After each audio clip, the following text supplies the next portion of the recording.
Hello friends, জয় Mohun Bagan. ISL সেমিফাইনালের আগে চাপে মোহনবাগান, কারণ আমাদের আপুইয়া এবং মনবীর সিংয়ের যে চোটটা লেগেছিল সেই চোটটা কিন্তু এখনও পুরোপুরি সারেনি। তারা সেমিফাইনালে খেলতে পারবে কি পারবে না সেটা নিয়ে এখনও ধোঁয়াশা রয়েছে। টিমের তরফ থেকে কিন্তু তেমন কিছু জানানো হচ্ছে না। টিম চাইছে যেভাবেই হোক তাদেরকে খেলানো যেতে যায়, কিন্তু পরিস্থিতি যা সেখানে এখনও অবধি তারা কিন্তু দলের সাথে ভালোভাবে প্র্যাকটিস করতে পারছে না, যার ফলে তারা সেমিফাইনালে নামতে পারবে কি পারবে না সেটা নিয়ে একটা সংশয় তৈরি হয়েছে। তবে এখনও 2-3 দিন বাকি রয়েছে। আশা করা যাচ্ছে মোহনবাগান চেষ্টা করবে যাতে এই দুজন প্লেয়ারকে মাঠে নামাতে, এবং এরা যদি নাও নামতে পারে মোহনবাগানের হাতে বিকল্প রয়েছে। আপুইয়া যদি নাও খেলতে পারে মোহনবাগান সেক্ষেত্রে অনিরুদ্ধ থাপাকে খেলাতে পারে বা দীপক টানিকে খেলাতে পারে। তবে আপুইয়া যে যদি থাকে মাঠে সেক্ষেত্রে একটা আলাদা একটা অক্সিজেন পায় মোহনবাগান, সেটা যদি তিনি না থাকেন তাহলে কিন্তু সেটা পাবে না। তো সেখান থেকে বুঝতেই পারছো যে আপুইয়ার চোটটা কতটা গুরুতর হতে চলেছে আগামী যে সেমিফাইনালটা হতে চলেছে আমাদের জন্য। এবং আমরা চাইছি যে যেভাবেই হোক আপুইয়া যাতে নামুক, এবং ডান দিকে মনভীরকেও দরকার। তবে মনভীর না হলেও সেই জায়গায় অন্য কেউ খেলে দিতে পারবেন। তবে আপুইয়া যদি থাকে মাঠে সেক্ষেত্রে মোহনবাগানের একটা বাড়তি অক্সিজেন কিন্তু পাবে, সেটা বলাই যায়।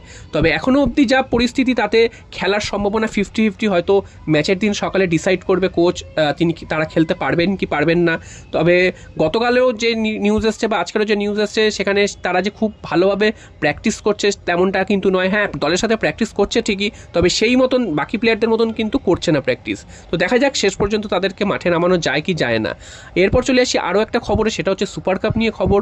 তোমরা জানো যে আগামী 21 তারিখ থেকে সুপার কাপ শুরু হতে চলেছে। তো এখানে একটা নতুন জিনিস শোনা যাচ্ছে, সেটা হচ্ছে মার্কাস মার্কুলো তিনি জানিয়ে দিয়েছেন যে আমাদের কিন্তু প্রথম ম্যাচটা বাই পেয়ে গেছি আমরা, অর্থাৎ আমাদের এগেনস্টে যাদের খেলার কথা ছিল তারা ওয়াক ওভার দিয়েছে। তো ব্যাপারটা তোমাদের খুলে বলি, অ্যাকচুয়ালি টোটাল 16টা দল নিয়ে সুপার কাপ হওয়ার কথা ছিল। আইএসএলের 13টা টিম এবং আই লিগ থেকে প্রথম 3টে দল।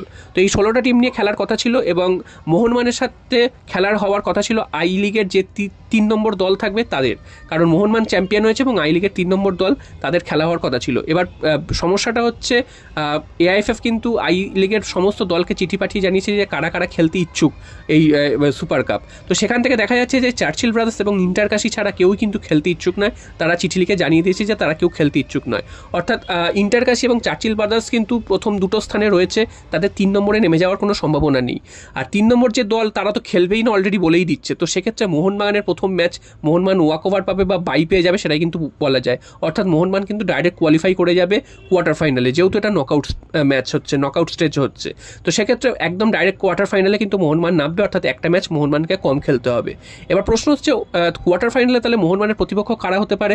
সেক্ষেত্রে যেটা জানা যাচ্ছে যে মোহনবাগানের প্রতিপক্ষ হবে প্রি কোয়ার্টার ফাইনালে যাদের খেলা হবে, যেই দুটো দলের খেলা হবে তাদের বিজয়ী। সেই দুটো দল হচ্ছে, একটা হচ্ছে কেরালা ব্লাস্টার্স এবং ইস্ট বেঙ্গল। এই দুটো দলের খেলা হবে, তাদের মধ্যে যে বিজয়ী হবে তারাই কিন্তু মোহনবাগানের সাথে কোয়ার্টার ফাইনালে খেলবে। অর্থাৎ বুঝতেই পারছো ডার্বি হওয়ার আরেকটা সম্ভাবনা তৈরি হচ্ছে। যদি ইস্ট বেঙ্গল কেরালা ব্লাস্টার্সকে হারিয়ে দিতে পারে সেক্ষেত্রে কিন্তু আবার একটা ডার্বি হতে চলেছে সুপার কাপে, এবং সেটা কিন্তু কলিঙ্গ স্টেডিয়ামে, উড়িষ্যাতে কলিঙ্গ স্টেডিয়ামে আবার একটা ডার্বি। গত ডার্বিতে আমরা দেখেছিলাম যে আমাদের জুনিয়র দল পেয়ে ইস্ট বেঙ্গল হারিয়ে দিয়েছিল, এবং তারপর তারা কিন্তু খুব আনন্দ করেছিল। তবে তারা ভুলে গেছিলো যে ওটা আমাদের জুনিয়র দল খেলেছিল, সমস্ত প্লেয়াররা এশিয়ান কাপ খেলতে ব্যস্ত ছিল।